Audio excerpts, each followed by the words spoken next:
would like to welcome our guest tonight, Scott Crowley, and that is his magnificent looking hot rod right behind him. And sitting next to him is the wonderful Michelle. And I'm going to pass this off to our interview master, Mr. Pete Sankin.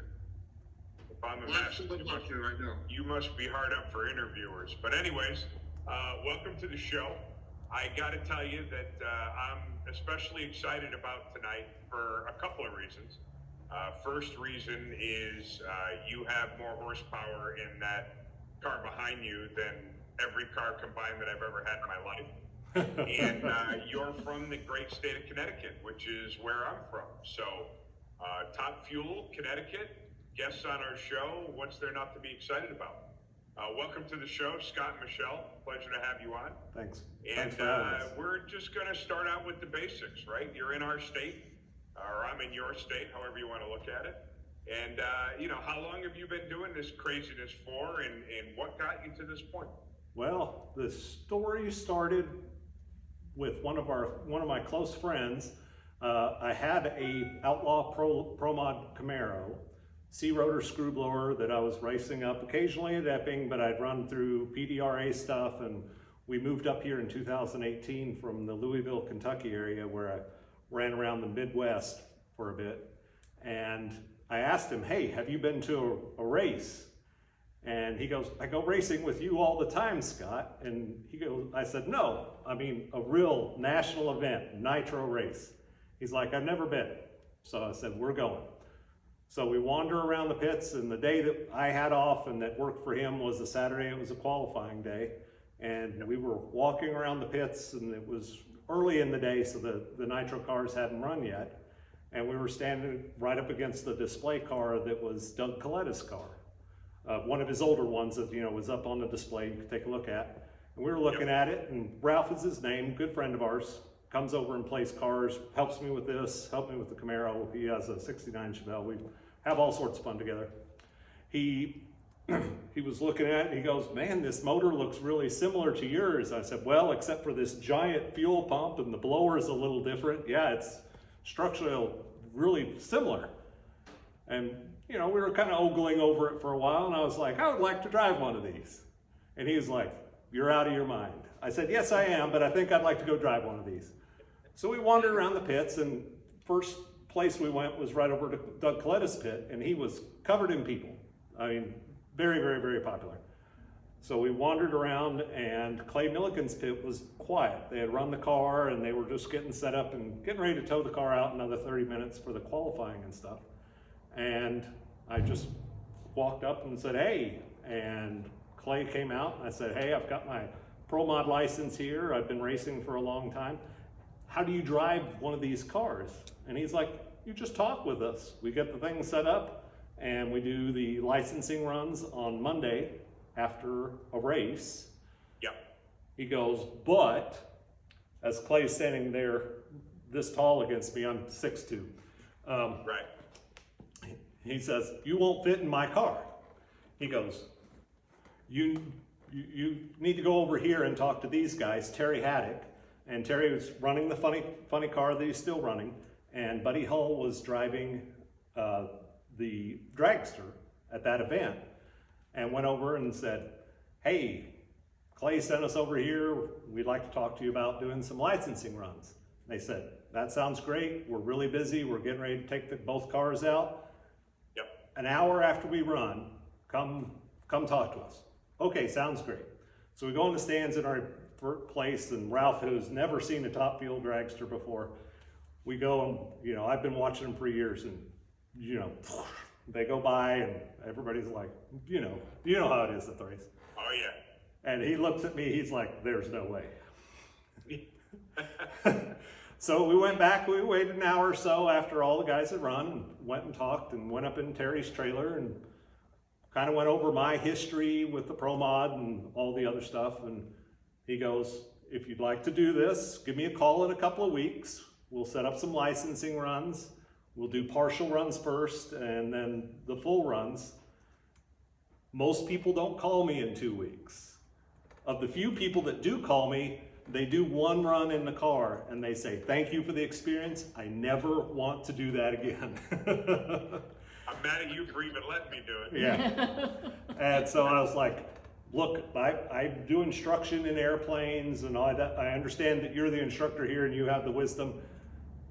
I don't quite understand because I know I'll want to run again. He goes, well, if I hear from you in 2 weeks, that'll be great.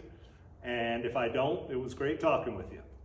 Right. So called him in a couple of weeks. We got set up and we went down to XRP Raceway down south of Dallas-Fort Worth. He's down in south of Dallas-Fort Worth himself. And we got set up for the licensing runs and we did the 2 partial runs and did the first run. It was like, holy cow. And so I was hooked. My wife was flying she was in Shenzhen, is that correct? Oh gosh, I don't remember. That's entirely probable. She was overseas flying, and so I text her and I'm like, holy cow, this is awesome. I survived. And went to do the second run, and from there we went to Dallas and got one of the full runs in, but it wasn't quite fast enough, so I finally finished my license the end of 21 and in 22 in Vegas. And got licensed from there, and that's kind of how it started, and then it goes on from there if you want to hear that now, or if you want to ask more questions, whatever you like. Yeah, no, I mean, it's a cool story. I'm curious as to when you came up with it, because whenever any of us are doing something, we always come up with, there's always that aha moment, right? When was your aha moment of, I'm going to race Top Fuel? Because, I mean, that's a pretty big deal, right? I have aha moments of, I wonder what I'm going to have for dinner. So, I mean, to come up with that is like, I'm going to run Top Fuel, and like you start to put everything together. And I'm guessing the lovely lady to your right was very instrumental in helping putting it all together. Absolutely. Yes. When was that moment of, hey, we're going to do this? Do you think that was more when you decided you were going to be a Top Fuel driver, or do you think that was more when you decided we were going to become team owners? An aha moment.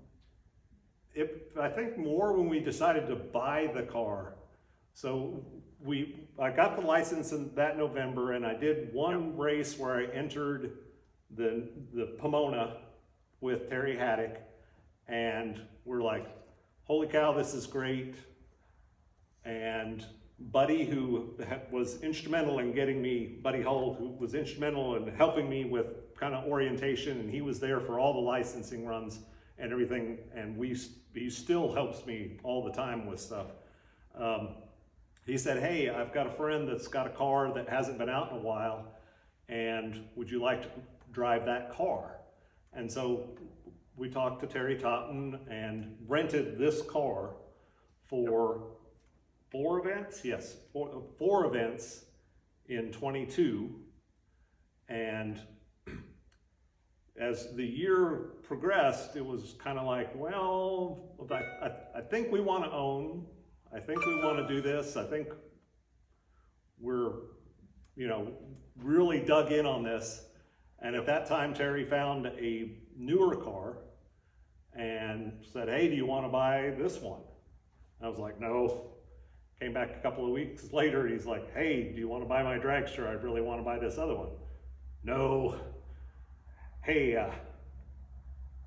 buy my dragster. Okay. So that's probably about when the aha moment happened. It was like, holy cow, we're really doing this. You're right. That's crazy. But that is so cool. You decide that you're going to purchase a Top Fuel car. Yes. Where do you start? I mean, obviously, besides paying for the actual car, where do you start with the team and the finances and the spare parts? And I mean, where do you even begin to put this all together? Well, the nice thing is that in the background you see there's a gooseneck trailer that is just big enough for the dragster. Yep. So we already had that from the Pro Mod. And as I got committed to buying the dragster, I started saying, well, the horse can only go one direction. I can't do a Pro Mod and a Top Fuel dragster and a full-time job and be a decent husband and. And so a lot of the finances for paying for the dragster and getting parts together and stuff like that came from the Pro Mod, and a lot of the structure of race stuff already existed. So the Camaro, I built that from the ground up. So I had a welding background, TIG welding background, tuning background, all that, just not in Nitro. So the steps were really gradual. It was, your street car to a pretty serious hot rod to almost race car to race car to screw blown methanol car, and now we're making the step to Nitro. So it was, over 30 years, it was lots of baby steps. And then, so the big step with this thing was, holy cow, we've got to get our hands around 100 and change gallons per minute of fuel flow. And what is this 5-disc clutch thingy, and how do we make it talk with us? Well, what's this transmission? It doesn't have gears in it to change or any of that stuff. No. And then, as far as putting the team together, as you know, anytime you go to the racetrack, everybody that's at the track is this great community. The camaraderie that you experience at the track with everybody you're pitted next to is second to none, right? A good friend of ours said, we're all rooting for each other until the helmets go on. We're all part of the same big team until the helmets go on.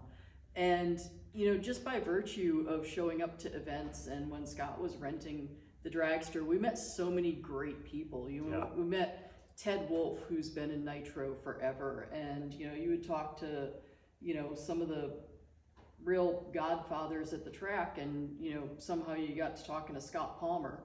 And Dave Nelson is another person that just seems to know everybody. And so the community in Nitro is no different than the rest of the race community as far as that, camaraderie, and we want you here, how can we help you?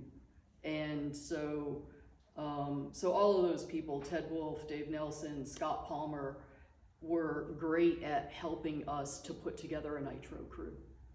Yeah. Say, call this guy, he'll be a good bottom end guy. Call this guy, he knows clutch.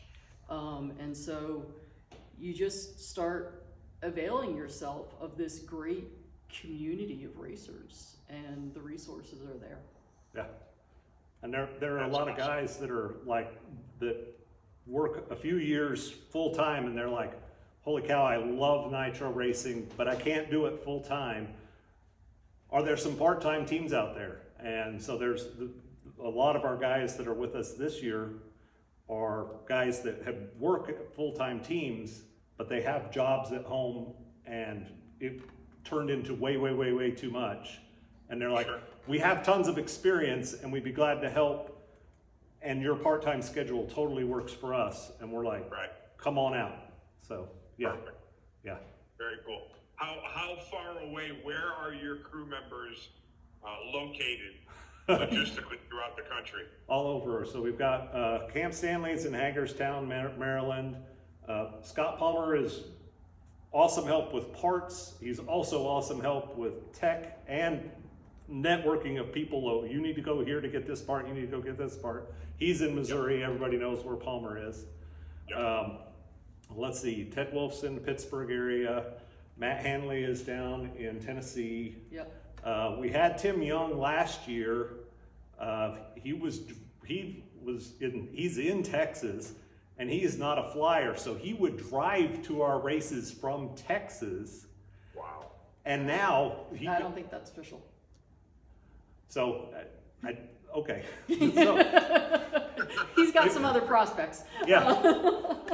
But they're all over. We were talking to one guy in Oregon and was like, we just can't make that flight schedule and your work schedule and everything work. that one's a bit too far. But yeah, people come from all over, and they were We've just got one out of Chicago. yep. Yeah. Very cool. Yeah, it's good to see people that are willing to help out like that. Yeah. And like you had said, your part-time schedule probably makes it enticing for a lot of people that normally couldn't do it full-time. Yeah, looking at the full-time teams, I mean, it's incredible what it takes to get this thing out to the track and say, okay, we're realistic. We're gonna go. We're gonna do one qualifier a day. Part of it's for money. Part of it's for parts, and part of it is, you know, we are a part-time crew, so we don't have quite the symphony movements that can turn a car in an hour and a half easily.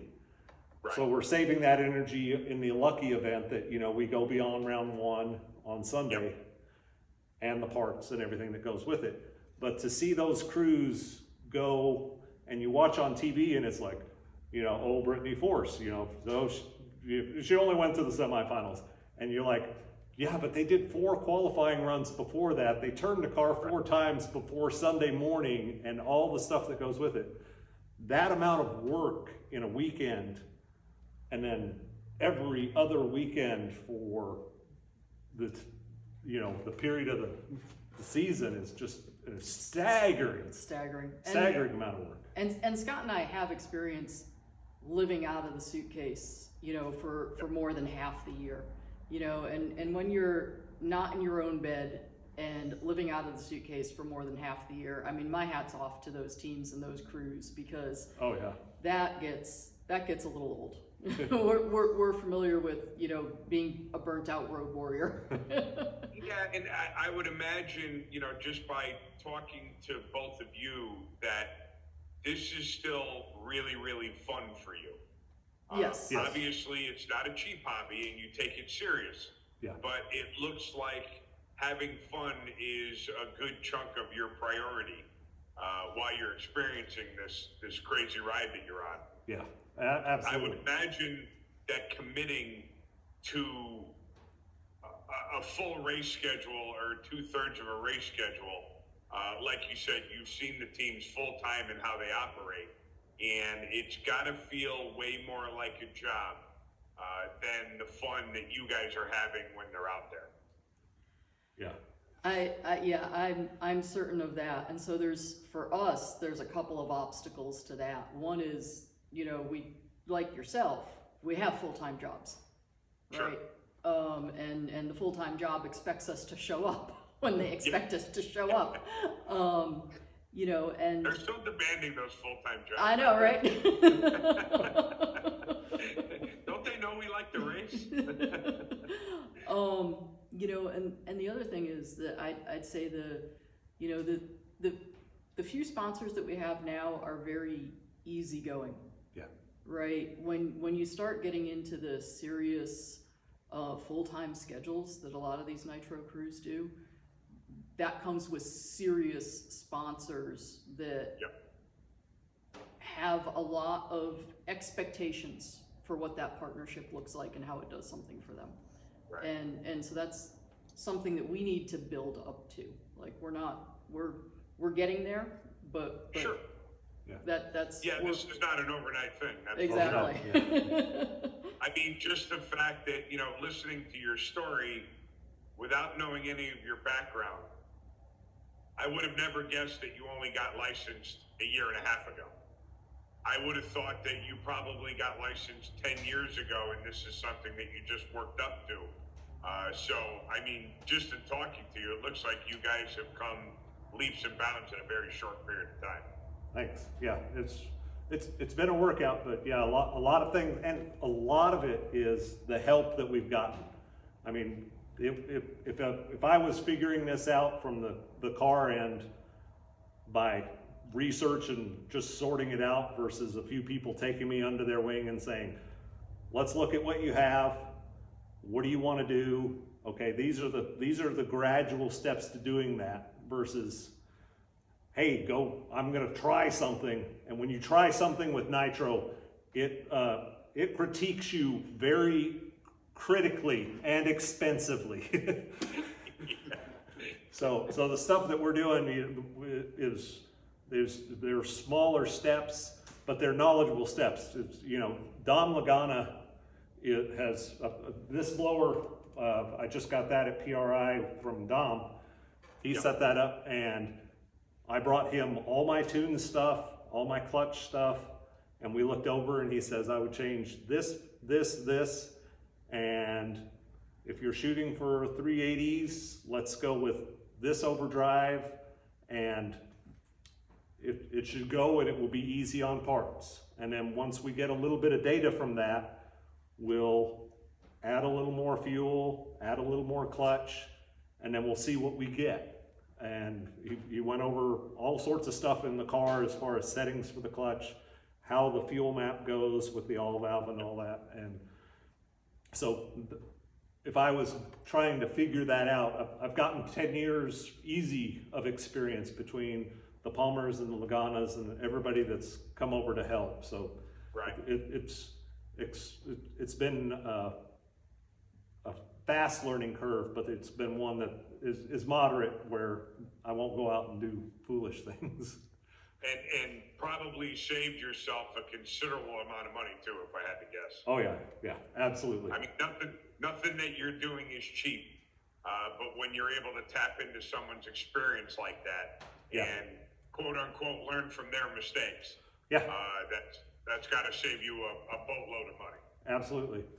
We went PRI in Indy this last December. Went in and was like, well, I need to grab some clutches. And so Lagana said, hey, go talk to Force and go into Force Racing and get set up there. And so Lanny Maglizzi is the clutch guy for the Force team. And I was expecting to go into where they have their used clutch things. I've peeked in the door once before, and he was going to say, these are our used clutches, pick what you want and go on your way. And he sat me down and he goes, okay, what do you have? What clutch? Tell me about it.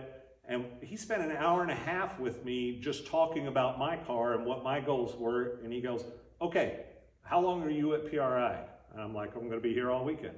He goes, I'm going to pick out stuff that's going to work for you, and I'm going to pick out a whole bunch of stuff, and you tell me what you want to buy, how much you want to do as far as money, and how much you can take away from here and drive back to Connecticut with.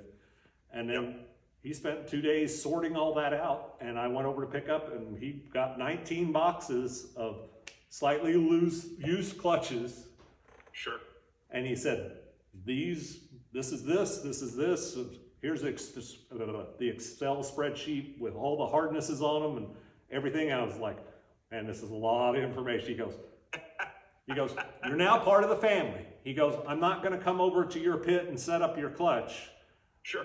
But when you're at the races, we will be there. Come see me. We'll look at your data. I'll look at all your stuff. And I'm your clutch guy now. I'm like, holy cow. I mean, wow. Yeah. That's got to be like, you probably thought about driving for about 5 minutes the whole way home. About everything else that's going on.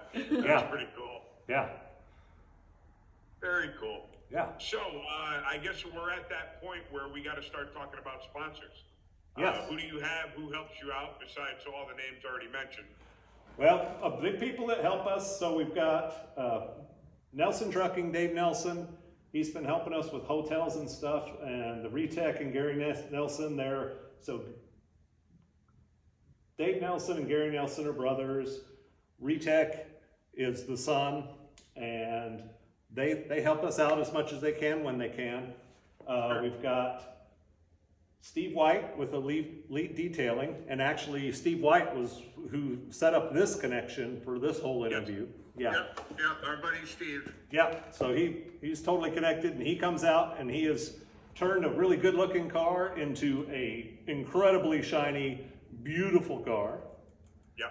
So he has done that for us, and he's been cleaning up, and he has said that he is interested in doing something with the trailer, which is slightly challenged on the outside.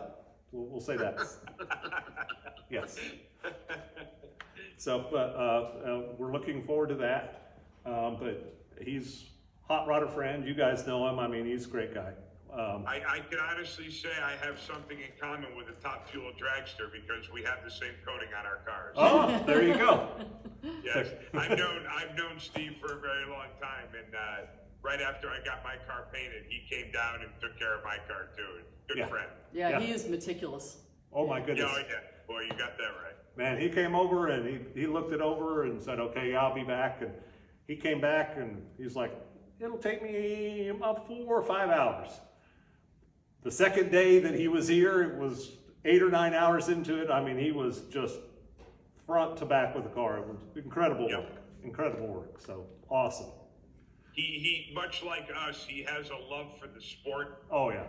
And anything that has to do with it, and when you're working on something that you love, it really shows. And, yeah. It definitely shows with him and his attention to detail. Oh yeah, absolutely, yeah. Another one is Louisville Aviation. So we both fly airplanes for UPS, and one of our cohorts in crime in Louisville has a flight school, and he was like, I'd like my sticker out there on a dragster.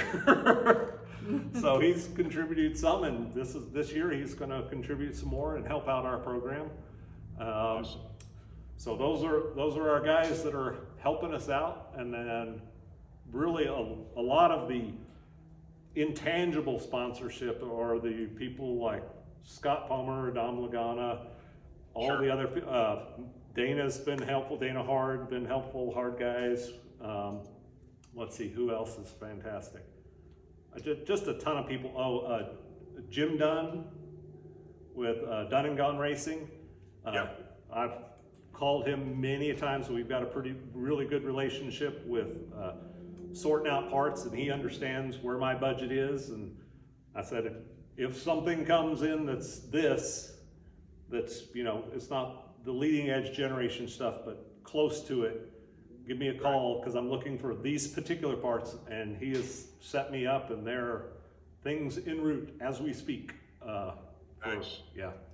And Very cool. In terms of being able to interact with the sponsors, I remember being out at the racetrack with Scott last year, and I can't tell you how many people said, do you have Instagram? Do you have a professional YouTube channel? Do you have a professional Facebook channel? And the answer to all of that was no. And I'm the type of person that I would have very little use for social media. But it came to my attention that the sponsors want to see the analytics off of those platforms.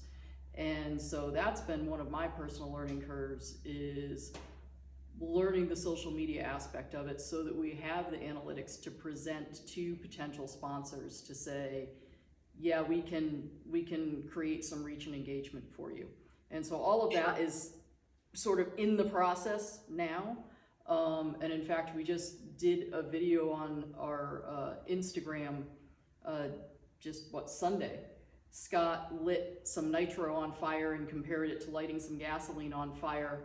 And in a couple of days, we've passed 10,000 views on that. It's amazing how you light something on fire and everybody gets very excited about it. What's funny about that video was I shared it because, 2 weeks ago? So somehow... Yeah, it was our last show.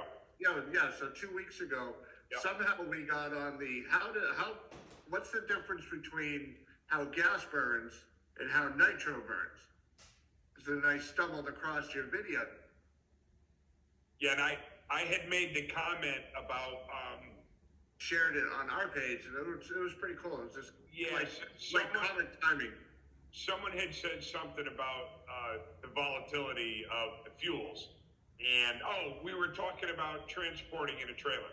That's right, that's what it was. The pros have to bring their own fuel to the show now, is what we heard. And they were like, God, that must be like a rolling bomb. And I had said that it's actually less flammable under normal circumstances than race gas. And I had said, if you took 2 cups, one of nitro and one of race gas, and you threw a match in the nitro, it would put the match out. Oh yeah. And we were literally talking about that, and then 2 days later, Chris posted your video. Funny how that whole thing went down. Yeah. Yeah, that's why there's these two big bags over here trying to light it and keeping that's our big goal is get the cylinder lit with somewhere between 45 and 55 gallons of nitro off the line and get that cylinder hot enough so that when we pour the fuel to it for real, the cylinder stays lit. Sure. That's the big project. Yeah, I mean, there's a reason why those mags put out what they put out, because they need to. Yeah, yeah. Pretty crazy stuff. Oh yeah. Now, Scott, when we first talked on the phone, it was interesting. You were talking about you started out life as a mechanic working in a dealership. Yes. So why don't you kind of take off of that part a little bit? Now, how you got to flying planes? Okay, so back in the old days, so 1985, I got hired as a mechanic's assistant at a Chrysler dealership in Fort Worth, Texas, and was working at this Chrysler dealership. I was a Chevrolet guy, and so I was this oddball with all these Chrysler hardcore dudes, and I was helping out the heavy engine guy, you know, the valve jobs, engine replacement, engine rebuild stuff that was in the 80s. That still happened where you actually built engines in the dealership and things like that. And this guy went from flagging 55 hours a week of work to, you know, after I'd been there for 4 or 5 months, he was flagging, you know, 90, 100, 110 hours of work. And without any certifications or anything, the foreman came to me and said, "Hey, do you have any tools?" I'm like, "Nope." He goes, "If you get tools, you can have that stall over there and we'll put you to work." And so I worked as a Chrysler mechanic, and my last year of high school, I worked full-time as a Chrysler mechanic and just went to one class to finish up high school and worked as a mechanic full-time. I love working on cars. I'd go to the local drag strip, Kennedale drag strip down in Fort Worth, Texas, Kennedale, Texas, and, you know, do all that stuff. And after a couple of 3 years, I was like, I love working on cars, but I don't love working on them all the time. And I've always been fascinated with airplanes. And so I was talking with my mechanic buddies and saying, "Hey, I want to go fly airplanes." And they're like, "Well, you can't. You're not smart enough, you're not rich enough, and you wear glasses." And I'm like, I think I'm going to try that. So kind of like when I went to Clay Milligan, I called the FAA because I knew nobody in aviation. I called the FAA and say, "Hey, how do you go about getting a pilot's license? I want to be a pilot." And the FAA guy goes, "Are you serious? Is this a joke?" I was like, "No." He said, "Do you have a phone book?" I said, "Yes." "Open it to the A's. Look under aviation." "Okay." "Look at flight schools. Go get lessons." Click. And so I started flying lessons, finished flying lessons, started flying little airplanes, flight instruction, moved on to flying cargo in still light airplanes, and eventually got to UPS after several jobs of, you know, just working through the system. And I always had a passion for drag racing and got back into it with a little 65 Chevy Nova, small block, put a little blower on it, put a bigger small block in it, put a 671 on it, put a 540 in it, and it just gets worse and worse and worse as time goes by. Yep. But it was all home built stuff, and I got to where I purchased this 70 Camaro that was steel body, fiberglass front end, 540, 871 big block Chevy, raced it for a while and said, "I want a screw blower." And everybody was like, "You're out of your mind." I said, "Yes, I want a screw blower." They said, "Sell your big block, get a Hemi." Did that. They said, "You need a real chassis." So I bent and welded up a chromoly chassis. Drove that for a little bit. They said, "You need a real pro mod, you need to grow up. You need a lightweight carbon body." So I made a carbon body for it. Drove that for a while. And so my saying now is I used mechanicking money to pay for flying lessons, and now I use flying money to pay to go play race cars. There you go. Nothing wrong with that at all. What is your schedule this year? So we're going to, first race is Epping. That's going to be May 28th through the 1st, 28th or 2nd, May 2nd. June 2nd. June 2nd. And then we're going to Norwalk, Ohio, and that's June 22nd through 27th, 24th. And then Maple Grove, September 15th, and that weekend. And that's the plan for our race schedule. It's not too far distance-wise, and Epping and Norwalk are pretty close for us team-wise to logistically, but we're gonna make that work. And then after the parts carnage of those two races, we'll have till September to get everything back together for the race in Maple Grove. Excellent. Yeah. Good. Any plans? Would anything change for you guys to expand that a little bit, or you're pretty much set in stone for those 3 races? Those are the races that we know we can do.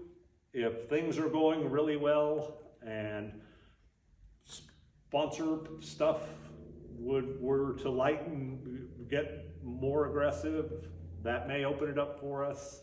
And then it'll be literally bidding flying schedules with UPS and being available for races at a distance that we can cover realistically, going from, I know Connecticut isn't necessarily considered the center of the racing world.